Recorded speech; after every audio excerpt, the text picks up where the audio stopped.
سب کے لیے بہت بڑا سبق جو ہے یہ پچھلا سال گزرا 2020 جو ہے، اس میں ہمارے 2020 یہ ہمارے لیے بہت بڑے اسباق لے کر آیا ہے. اللہ تبارک و تعالی ہمیں اسے سیکھنے کی توفیق رفیق عطا فرمائے. Today is a new day, a new month, a new year 2021. And every day belongs to Allah subhanahu wa ta'ala. But these moments, these special moments, they help us to reflect on our lives. You know, they come in our lifetime so that we can reflect on them. We can look at our failures, our achievements, our challenges, and see what we have achieved in the last year, in the last month. It might be from one birthday to another birthday. It may be from one Ramadan to another Ramadan. It may be from one anniversary to another anniversary.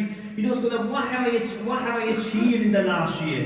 If I am still standing where I was standing a year ago, you know, then actually there's something not right. You know, from Islamic perspective, they say that we should reflect on our lives at the end of the day. That if I have not achieved anything in one day, maybe 14 hours, maybe 10 hours, maybe 15 hours, however long I was awake for, if I'm still standing before I go to bed, you know, where I was when I woke up, then actually I'm just flat. My life comes to standstill. You know, it's like looking at the mountain and standing in a ditch and thinking actually one day I'm going to get on top of the mountain, and I might look at that mountain for 5 years and I'll still be standing where I'm standing. But if I take one step at a time, maybe after 5 years I'll be at the top of that mountain. And that's what Islam requires of us. That we make that, we come out of our spiritual numbness. We come out of this extreme laziness, you know, that we are afflicted with. And 2020 has been obviously a year to remember in so many ways. It turned our lives upside down. You know, we lost so many loved ones. May Allah subhanahu wa ta'ala elevate their status and grant them relief on the day of judgment. May Allah subhanahu wa ta'ala grant us relief from COVID-19. You know, but it has taught us many lessons. One of the key lessons that we learned is that Allah subhanahu wa ta'ala is in charge. So many life cycle events, whether it be weddings, whether it be other anniversaries, whether it be our holidays, so many our plans, you know, we could not perform those things. And we were still alive. We were still here. Alhamdulillah, we are still alive by the grace of Allah subhanahu wa ta'ala. But what that teaches us is that sometimes, you know, we say, I haven't got time for prayer, I haven't got time to recite the Holy Quran, I haven't got time to learn meaning of one hadith, I haven't got time to spend, you know, with my parents, with my loved ones, you know, but actually, because I think that somehow, you know, I am the one who's running the world, I am the one who's running my own affairs. What Allah subhanahu wa ta'ala has taught us in our own lifetime, we are not in charge, we are not in control. And the moment we realize that we need to take refuge in Allah subhanahu wa ta'ala, that is the moment when we'll bring about change in our lives. You know, that is, alhamdulillah, many of us actually did make so many changes in our life. Many of us made use of that opportunity that we had and completed recitations of the Holy Quran, or started learning the translation of the Holy Quran, start reading, improving in our knowledge of Islam, and that is fantastic.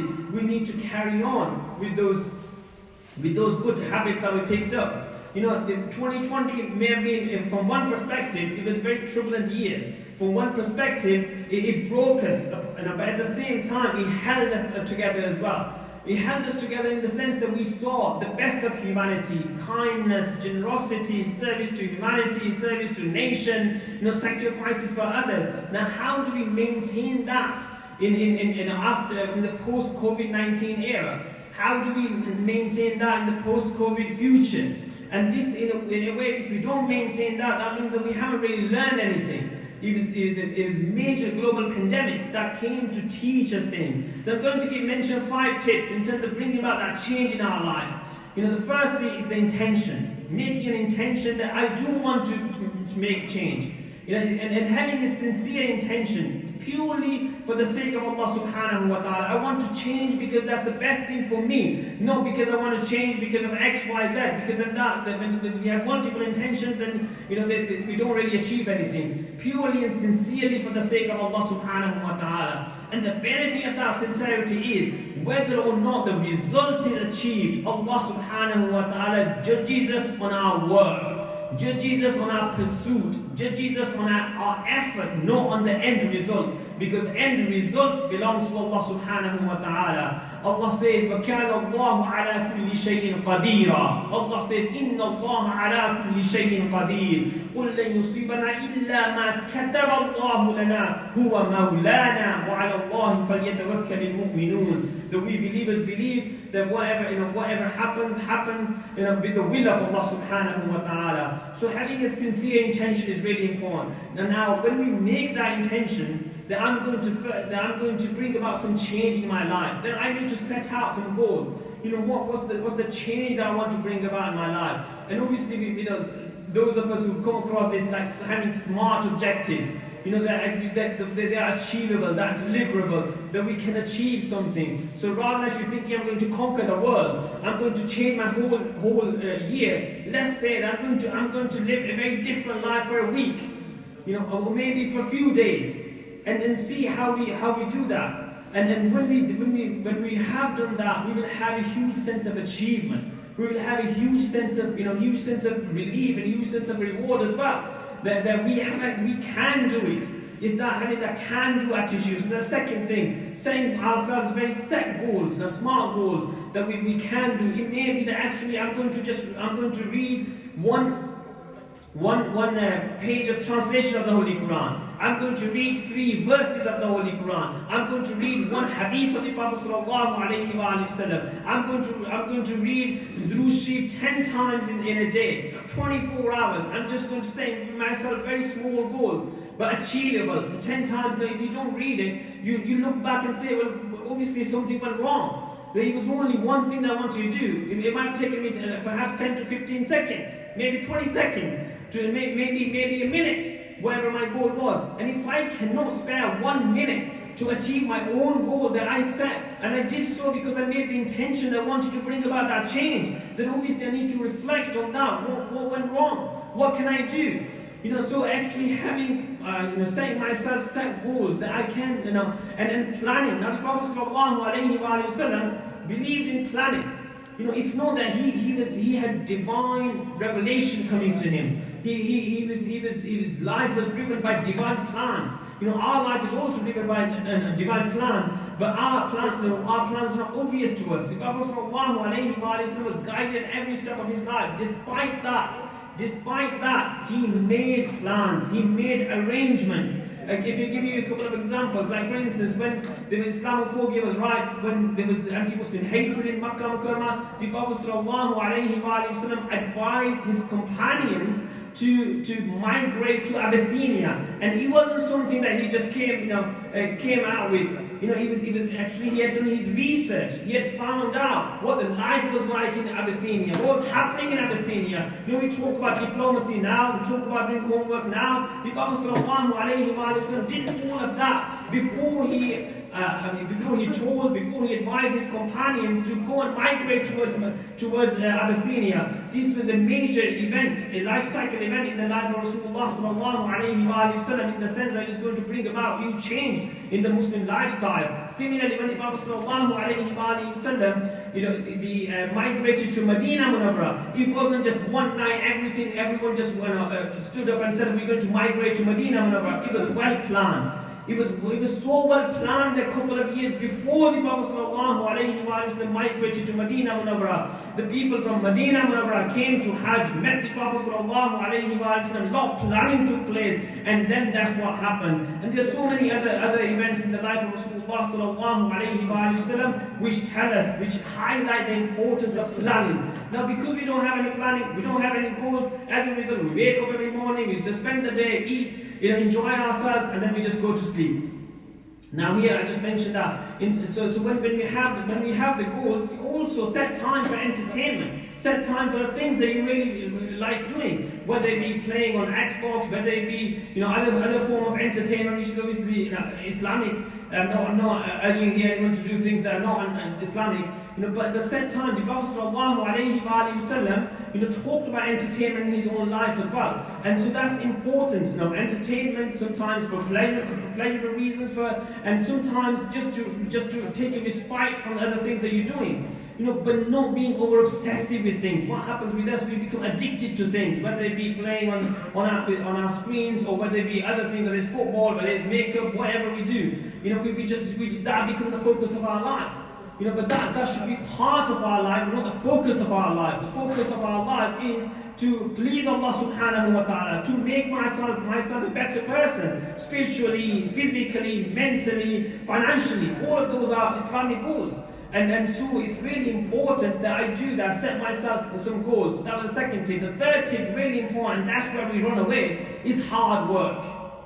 Hard work. Without hard work, there's nothing. The Prophet ﷺ in his own life, 23 years of struggle, Allah's deen was going to become dominant. Allah subhanahu wa ta'ala promised in the Holy Quran, هُوَ الَّذِي أَرْسَلَ رَسُولَهُ بِالْهُدَى وَدِينِ الْحَقِّ لِيُظْهِرَهُ عَلَى الدِّينِ كُلِّهِ. Allah had said, we have sent a messenger, and through that messenger, we are going to make لِيُظْهِرَهُ عَلَى الدِّينِ كُلِّهِ. We are going to make his deen prevail over everything. But despite that, notwithstanding that, the Prophet ﷺ had to work hard.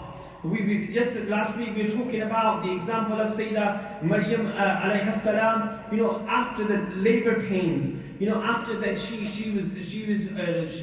Allah subhanahu wa ta'ala mentioned the emotions that she was going through, really in a way very weak. Despite all of that, Allah subhanahu wa ta'ala says to her, وَهُزِّي إِلَيْكِ بِجِزْعِ النَّخْلَةِ تُسَاقِطْ عَلَيْهَا رُطَبًا جَنِيًّا وَهُزِّي إِلَيْكَ بِجِزْعِ النَّخْلَةِ تُسَاقِطْ عَلَيْهَا رُطَبًا جَنِيًّا. Allah subhanahu wa ta'ala says now, we know that in a way when in labor, women become extraordinarily strong, but after they're given birth, very weak. Physically very weak, but even in that state, Allah subhanahu wa ta'ala says, you shake the palm tree. You shake the palm tree, and Allah subhanahu wa ta'ala will make the fresh dates fall. Now, could Allah subhanahu wa ta'ala not make those fresh dates fall without her shaking the palm tree? And by just her shaking it, do you think that the dates were going to fall just by her shaking it? No. It was Allah subhanahu wa ta'ala who was going to make those dates fall from the palm tree. But it was her, that she has to work hard. She has to show that she can do it. She had to put the effort into shaking the palm tree. And as a result, Allah subhanahu wa ta'ala made those fresh dates fall. And then Allah says in the Holy Quran that she got energy from that. But we're talking about a principle here, that Allah subhanahu wa ta'ala taught us that we have to work hard. We have to do things. Collectively, the Muslim Ummah, in a lazy mode right now. We don't believe in actually doing things ourselves. We just think that it should happen from the heavens. We believe, some of us believe in conspiracy theories. We're very good at believing in those things. But whether conspiracy theories exist or not, whether the people conspiring against us or not, we need to think, what can I do? What's in my remit? What effort do I have to make? And there's so many other examples. Like when we talk about Musa alayhi salam, Allah subhanahu wa ta'ala depicts and paints the picture of the journey of Bani Israel, that after years and years of slavery, finally they managed to get away from Fir'aun. Finally it was escape for them. And as soon as they left and escaped this Islamophobia at that time, the hatred at that time, the hostility that they were facing, what they saw, they got to that point. فَلَمَّا تَرَى الْجَمْعَانِ قَالَ أَصْحَابُ مُوسَى إِنَّا لَمُدْرَكُونَ قَالَ كَلَّا إِنَّ مَعِيَ رَبِّي سَيَهْدِينِ فَأَوْحَيْنَا إِلَى مُوسَى أَنِ اضْرِب بِعَصَاكَ الْبَحْرَ فَانْفَلَقَ فَكَانَ كُلُّ فِرْقٍ قَطَّوْا بِالْعَظِيمِ. Allah subhanahu wa ta'ala says, remember that time when the two groups came together. فَلَمَّا تَرَى الْجَمْعَانِ قَالَ أَصْحَابُ مُوسَى إِنَّا لَمُدْرَكُونَ. The people who were with Musa alayhi salam, the Bani Israel, they said, Musa alayhi salam, we are done for. That's it, this is the end of us. Before us is the Red Sea, and behind us is the army of Fir'aun. They've caught up to us, and as a result, at least we were alive in Egypt here. We're just going to basically, there's no escape for us. There's a Red Sea in front of us.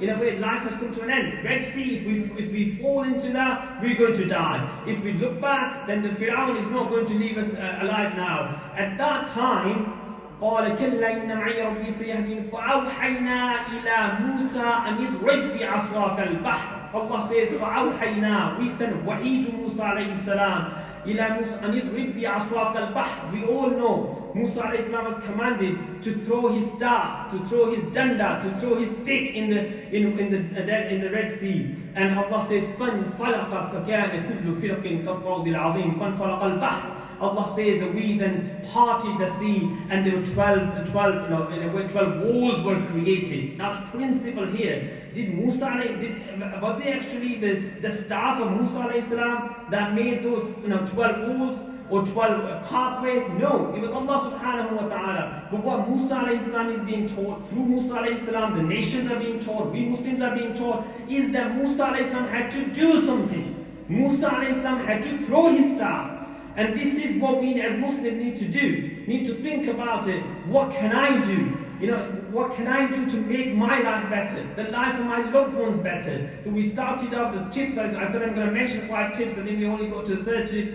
Firstly, making the intention that I do want to bring about change in my life. I do want to make a difference to my life. And if I do that, then inshallah, with that ripple effect, the other lives will change as well. Secondly, setting ourselves some achievable goals, having some goals. They don't have to be Einsteinic, they don't have to be gigantic, they don't have to be huge. They're just effectively achievable goals, very small. That I'm going to do one good deed every day, just for the sake of Allah subhanahu wa ta'ala, and I'm going to give up one bad habit that I have. Start with something that you think you can do it, not the most difficult thing. Then you will feel this sense of achievement, sense of I'm doing something. And the 3rd tip was, effectively working hard. It's 1% inspiration, 99% perspiration. Whether it's in our school work, whether it's it's university work, whether it's my business,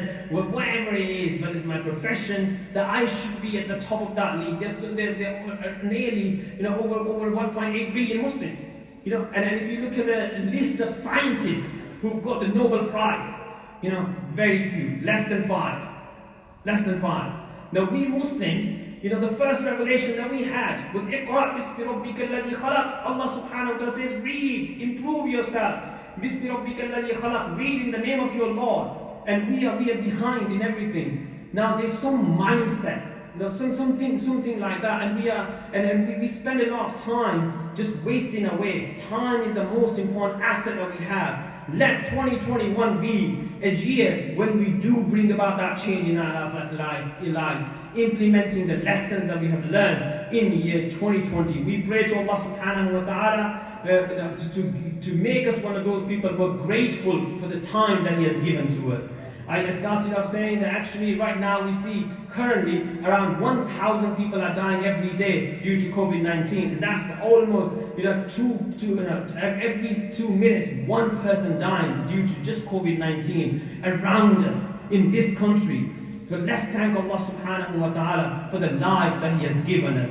Let's thank Allah subhanahu wa ta'ala for the vaccine that has been developed. And inshallah I'll talk about vaccine next week as well. There's a lot of rumors and conspiracy theories and those kind of messages that are going viral. Rather than actually thinking that this is Allah's messenger sallallahu alayhi wa sallam says in a hadith, there is no disease that Allah has sent, but Allah also sends the cure for that disease as well. There are other diseases that we have, there are cures for that. And then we don't say that actually something's, if you take those, then something's going to go wrong. Obviously, the scholars have been looking at it, medical experts have been looking at it, and we'll delve into that next week, inshallah. But let's thank Allah subhanahu wa ta'ala for the blessings that He has bestowed upon us. And may Allah subhanahu wa ta'ala make our coming days and months and years much more meaningful and a source of fulfillment for all of us. Wa akhiru da'wana alhamdulillahi rabbil alameen.